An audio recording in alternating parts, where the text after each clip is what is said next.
안녕하세요. 여러분들의 행복을 응원하는 별책입니다. 오늘 만나는 책은 다시 시작하고 싶을 때 인생 리셋 공식 퍼스널 리셋 두 번째 시간입니다. 진정한 나로서 인생의 방향을 재설정해 새롭게 시작하고 싶을 때 인생 리셋 공식 5가지를 제시합니다. 인생 리셋 첫 번째는 나를 일으켜 세워라. 인생 리셋 두 번째는 나를 사랑할수록 길이 열린다. 인생 리셋 세 번째는 좋아하는 일에 시간을 써라. 인생 리셋 네 번째는 어떻게 원하는 것을 얻는가. 인생 리셋 다섯 번째는 좋은 관계가 괜찮은 인생을 만든다.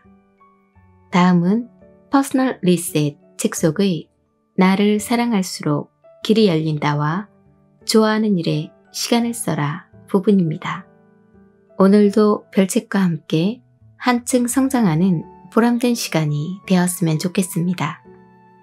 여러분들의 구독과 좋아요, 알림 설정은 별책의 힘이 됩니다. 나의 성장을 위한 책 읽기를 시작합니다. 나를 사랑할수록 길이 열린다. 단점을 고칠 시간에 장점을 살려라. 우리는 개성을 무시하고 보편성의 원칙에 따라 학교 교육을 받았다. 진도에 따라 일괄적으로 수학을 배웠고 영어를 학습했다. 음악과 체육, 미술은 어떤가? 소질이 있든 없든 학습하고 평가받았다. 이렇게 우리 인생을 개인의 특수함을 전체 평균으로 순위 가르는 것은 가당치 않은 계산법이다.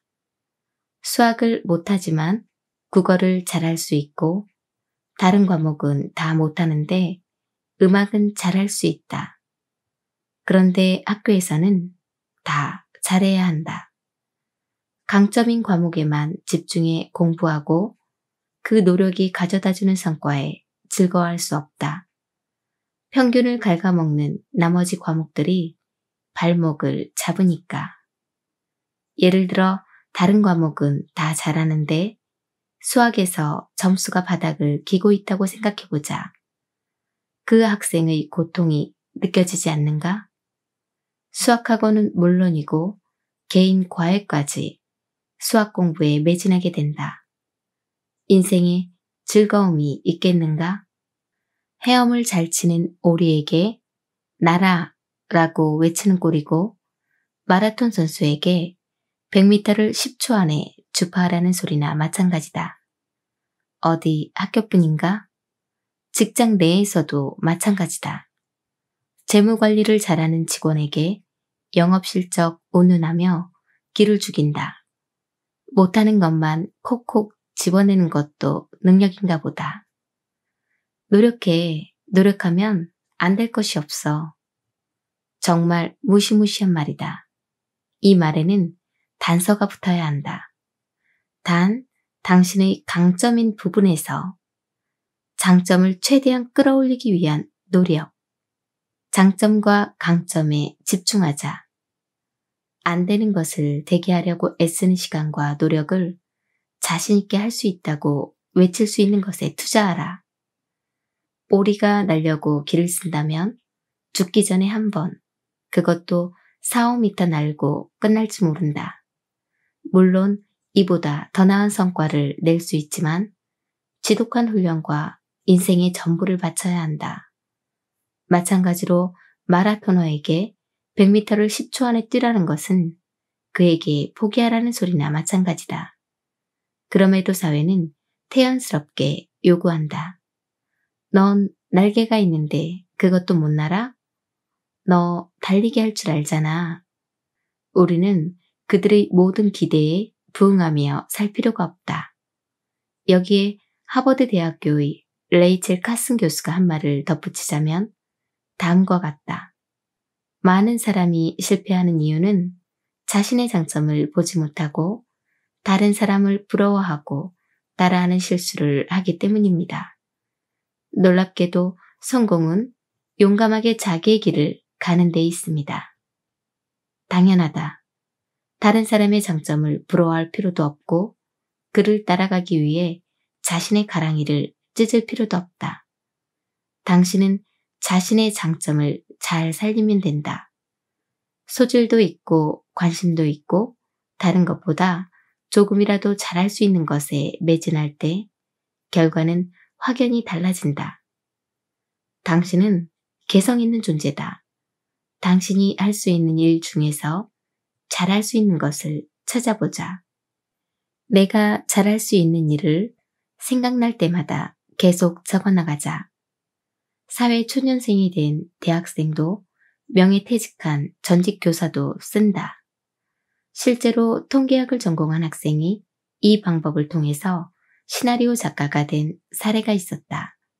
그는 자신이 무엇을 공부하고 싶었는지도 모른 채 대학에 갔다고 한다. 전망이 있는 과를 우선해서 지원했고 졸업까지 무사히 하고 대기업에 들어가 근무도 했지만 매일 깨지기 위해 출근하는 것 같았다고 한다. 2년 뒤 과감히 회사를 그만뒀다. 미래가 너무 뻔해 보였다는 것이다. 그는 이제껏 살았던 삶을 돌아보니 자신의 단점을 메우기 위해 산 날들이었다고 고백했다. 과감히 사표를 썼지만 미래가 확실하고 분명한 것은 아니었다. 그럼에도 그의 얼굴빛은 환했다. 지금은 공모전을 준비하고 있다. 성공한 사람들을 보면 모두 약점보다는 강점에 초점을 맞춰 매진했다. 우리도 자신의 강점을 찾아 역량을 극대화해야 한다. 당신이 알고 있는 수많은 인물을 생각해보면 쉽게 답이 나온다. 굳이 고대의 인물이 아니더라도 현재 실존하는 인물들 또한 마찬가지 아닌가. 과학과 문명이 아무리 발달하더라도 이 점은 변함이 없다. 물론 장점을 살리는 과정에서 자신의 약점이 문제가 될 수 있다. 그것이 걸림돌이 되고 방해 요소가 된다면 이겨내야 한다. 반드시 고쳐야 할 의지가 생겨 의외로 쉽게 생각보다 간단하게 해결된다. 그렇지 않은 약점이나 단점은 잊고 살아도 된다. 밤 12시에 아이디어가 샘솟는 작곡자가 아침형 인간일 필요는 없다. 단점을 커버해서 완벽한 인간으로 재탄생하겠다는 허무맹랑한 꿈이 아니라면 당신의 장점을 극대화하라. 제임스 카메론, 모험은 자기에 대한 도전이다. 다람쥐 쳇바퀴 돌듯 우리 일상은 반복의 연속이다. 변화나 일탈을 시도해도 언제나 오뚜기처럼 제자리로 돌아온다. 불안하기 때문이다. 모험을 시도했다가 잘못되면 어쩌나 하는 우려와 실패했을 경우 입을 타격을 미리 계산한다. 그러다 보니 계획하고 생각한 만큼 생각한 대로 펼쳐나가기 힘든 게 사실이다. 산악인 다큐멘터리를 보면 히말라야에 오르고 싶다. 우주인 공모 뉴스를 접하면 떨어질 게 자명한 사실이지만 응모라도 해보고 싶다.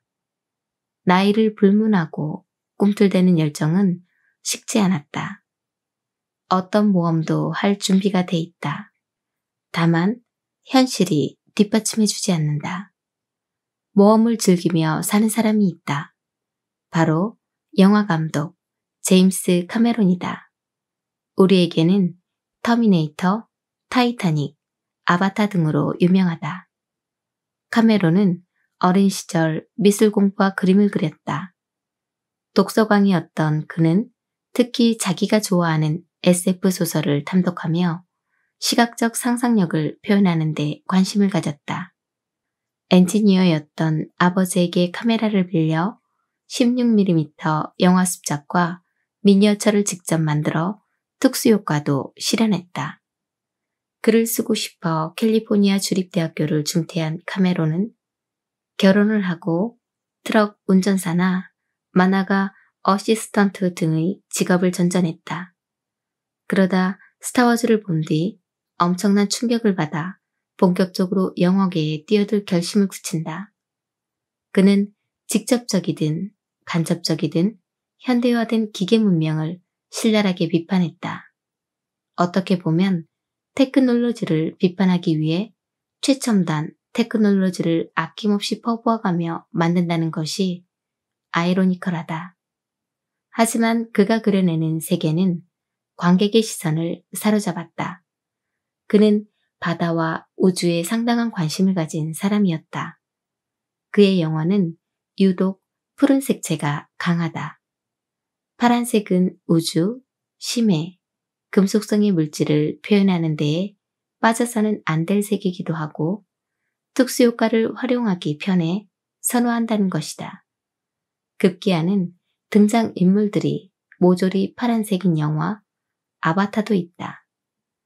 카메론은 주체적이고 강한 여성 캐릭터를 많이 만들어내 호평을 받았다. 엘리언의 엘렌 리플리부터 터미네이터의 사라 코너, 타이타닉의 로즈 등 적극적이고 활동력 강한 여성 캐릭터는 카메론의 상징처럼 받아들여진다. 이에 대해 카메론 감독은 인터뷰에서 어렸을 때부터 강한 여성이었던 어머니와 할머니를 존경하며 자랐었고 자신이 일을 시작했을 때 영화계에서는 주로 전형적인 강한 남성 주인공이 넘쳐났기 때문에 처음에는 반발심으로 강한 여성 캐릭터를 많이 만들게 되었다고 밝혔다. 다만 오늘날엔 주체적이고 강한 여성 주연 캐릭터를 만들어내는 작품들이 많아지다 보니 굳이 이런 부분에 대해서 고집하지는 않는다고 한다. 그보다는 남성과 여성을 구별하지 않고 강한 주체성을 가진 캐릭터를 만들어 나가는 것에 대해 더 흥미가 있다고 했다. 기존의 흐름을 바꾸려는 시도는 모험심의 발로다. 반짝이는 아이디어나 한 번의 시도로 이루어지는 것이 아닌 자신의 가치관이 담긴 삶의 철학으로 보인다. 그는 어린 시절부터 모험을 꿈꿨고 동경했다. 그의 자전적 이야기를 담은 영화 딥시 챌린지를 보면 모험에 대한 세계관을 알 수 있다. 종이 상자에 들어가 구멍으로 밖을 내다보는 장면은 세상을 다르게 보려는 남다름을 느끼게 한다. 특히 바닷속에 대한 호기심, 탐구와 탐닉은 아직도 진행 중이다. 직접 잠수정을 디자인하고 기술자들을 섭외해 제작하기까지 과정이 상세히 담겨 있다. 겨우 한 사람밖에 들어가지 못하는 잠수정, 생명을 보장할 수 없는 상황에도 그는 직접 모험을 강행했다. 끝내 그가 도달한 심해 11km 지점, 암흑과 고요를 체험했다. 그의 동경이 현실이 되는 순간이었다. 카메론의 이 작품을 보고 이제껏 미지의 세계였던 심해에 대한 판타지는 깨졌다. 해초들의 수군거림이나 오색찬란한 바닷속 풍경, 용궁이나 인어를 기대했던 환상도 회색빛 화면 속에 묻혀버렸다. 한편으로는 아주 개인적인 호기심으로 일관된 모험을 왜 영화화했는지 의구심을 갖게 된다. 그런데 영화를 다 보고 나면 두고두고 잊히지 않는 장면이 있다. 영화에서도 몇 번 오버랩되는 장면, 바로 종이상자 안에서 꿈꾸는 바다, 그것이다. 아바타의 대응행 이후 신문에 실린 그의 인터뷰를 보면 다음 영화의 배경은 심해라고 못 박을 정도였다. 그는 이제까지 이룬 명성에 안주하지 않고 모험을 강행한다. 아마도 그것이 자신이 살아가는 이유이자 목표인 것 같다. 그는 우리의 모험심과 열정에 불을 지펴주는 불쏘시개다. 조앤 롤링. 포기하지 않을 때 극적 반전이 일어난다. 삶에는 리듬이 있다. 날마다 승승장구하고 탄탄대로를 걷고 싶지만 뜻대로 되지 않는다.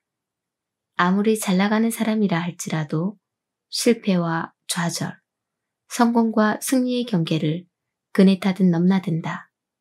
결과는 모두 다르게 나타난다. 누구는 인정받고 어떤 이는 나락으로 떨어진다. 마치 신의 섭리가 작동하는 것처럼 느껴진다. 타고난 운명을 탓하며 운명론자로 전락되는 순간이다. 진짜 운명이 있다면 우리는 애쓰며 살지 않아도 된다. 미래나 현실에 대한 걱정도 불안도 두려움도 가질 필요가 없다. 운명대로 될 테니까. 그러나 단언컨대 타고난 운명 앞에서 손 놓고 넋 놓고 있어서는 안 될 일이다. 운명을 믿기보다 자신을 믿어야 한다. 조앤 롤링처럼. 롤링은 1965년 7월 31일 잉글랜드 예이티에서 태어났다. 그녀의 부모는 1964년 아브로스로 출발하는 런던 킹스크로스역에서 처음 만났다고 하는데 이 킹스크로스역은 해리포터에 나오는 역으로 지금은 세계적인 관광 명소가 되었다. 1990년 여름 맨체스터에서 런던으로 향하는 열차를 타고 있던 롤링은 4시간 동안 멈춰선 열차 안에서 마법학교에 다니는 소년 해리포터와 론, 헤르미온느 등 주인공 3명을 떠올렸다고 한다. 그녀는 그날 밤부터 소설을 쓰기 시작했다. 1991년 포르투갈 포르투에서 영어 교사로 취직한 롤링은 밤마다 차이콥스키의 바이올린 협주곡을 들으며 글쓰기를 이어나갔다. 이때의 경험이 해리포터 시리즈에 등장하는 디멘터의 근원이 되었다. 1992년 10월 16일에 텔레비전 저널리스트 조지 아란테스와 결혼했지만 이혼한다. 생후 4개월 된 딸을 데리고 무일푼의 몸으로 영국 에든버러에 정착했다. 그녀는 고등학교 교사가 되는 길도 있었지만 자기 인생에 2번 다시 없는 기회라는 생각에 소설 쓰기에 집중했다. 소설가로 명성을 얻기 이전의 에든버러에서의 생활에 대해서는 이혼 후 생활고와 우울증으로 자살도 생각했었다고 에든버러 대학교 연설에서 밝혔다. 가난한 미혼모로 3년여 동안 주당 한화 15,000원 정도의 생활 보조금으로 연명한 그녀는 자신의 첫 소설 해리포터 시리즈 제1편 해리포터와 마법사의 돌을 완성했다. 책을 쓰기 시작한 초기에는 온종일 카페에 죽치고 앉아 집필했다고 한다. 그렇게 쓴 소설이 롤링의 인생을 바꾸었다. 롤링은 약 1억 2,500만 파운드로 역사상 가장 많은 수익을 기록한 작가로 평가받았다. 2003년 5월 영국의 부자 리스트 발표에 따르면 책, 영화, 기타 관련 상품으로 그녀의 손에 들어온 금액이 한화로 약 5,570억 원이라고 추정했다. 이 금액은 엘리자베스 여왕이 가진 것보다도 많은 금액으로 영국 내에서는 122번째에 해당한다. 롤링은 2004년 미국의 경제 전문지 포브스가 선정한 세계 최고 부자 목록에 처음으로 등장했다. 2010년 1월 그녀의 재산은 5억 600만 파운드, 한화 약 7,677억 원으로 알려졌다. 2013년 2월 BBC 라디오의 여자의 시간에서는 그녀를 영국에서 가장 영향력 있는 여성 13위에 선정했다. 이혼과 가난으로 치열할 수밖에 없었던 삶이 롤링을 강하게 만들었다. 그녀에게 역경이 없었다면 우리는 해리포터를 만나지 못했을 수도 있다. 절실함이 그녀를 끈질기게 만들었고 간절함이 상상력을 일깨우고 제대로 쓰게 만들었다. 그녀의 역경이 얼마나 값진 결과를 낳았는가. 마법사와 마법학교라는 판타지 속 고난과 시련은 그녀의 체험을 각색한 것이다. 그녀의 경험과 삶의 의지가 소설 곳곳에 깃들어 있다. 우리는 어떤 일을 시작할 때 최고의 성과를 기대한다. 쉽고 빠르게 자신이 계획한 만큼 이루고 싶은 욕망에 사로잡힌다. 열정을 가지고 매진하는 이유다. 자신이 하려는 일에서 매일 상승 곡선만 그릴 수 있다면 얼마나 좋을까? 가파른 상승세를 타고 승승장구하고 싶은 마음은 누구나 같다. 하지만 꿈이 클수록 의지가 강할수록 높은 벽을 만난다. 실패와 좌절을 겪는다. 높이 올라간 것보다 더 깊이 떨어질 수 있다. 이때 포기라는 단어를 자연스럽게 떠올린다. 자기 길이 아니라고 단정 짓는다. 그때마다 기억에 새기자.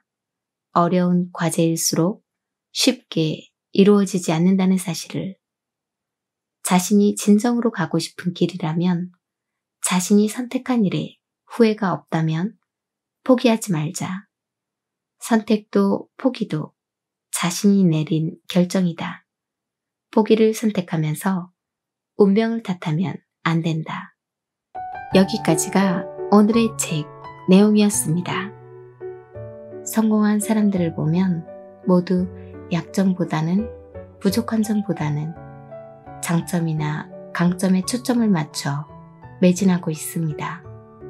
우리도 자신의 강점을 찾아 역량을 극대화하며 살아야 합니다. 그러면 내일은 지금보다 더 나은 삶이 시작될 것입니다.